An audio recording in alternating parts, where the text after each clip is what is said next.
Chocolate.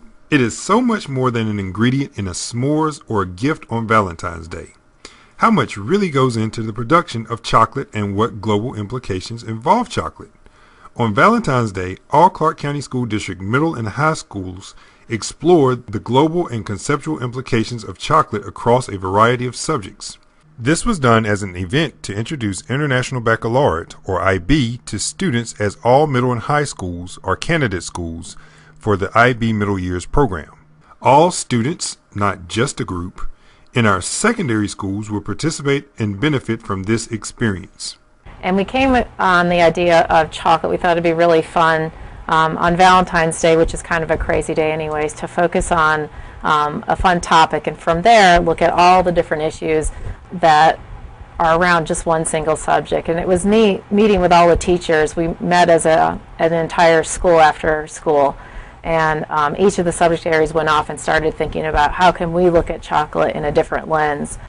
In science classes, students studied the transference of energy and melted chocolate. On chocolate day, we're looking at properties of reflection and absorption of light. And our problem is this: we're imagining if we were to send chocolate to a soldier in Afghanistan or Iraq, how could we keep it from melting? So we're looking at packaging that would be reflective. We know the kids have learned that light colors tend to reflect light, dark colors tend to absorb it. And we're also looking at properties of transparent, translucent, and opaque. So we're trying to come up with packaging that would enable chocolate to survive 2 minutes under a heat lamp, which is not what they would encounter if they were really sending it to Iraq, but kind of gives them an idea of what they do. We learned about radiation, convection, and conduction, and how they work with chocolate.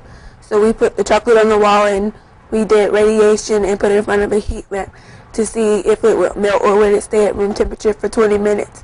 And we checked it out and see what the density of it was, and we compared it with room temperature chocolate to see the differences. In English language arts, students explored the ethical implications and economic issues surrounding chocolate. So we showed them a little clip from Willy Wonka, the Chocolate Factory, and showed them kind of how we Americanize our ideas about chocolate. Then we showed them a couple of videos where children in Africa and South America were being used as basically human trafficking to harvest the cocoa beans. Then we explained to them the difference between fair trade and non-fair trade in the chocolate industry.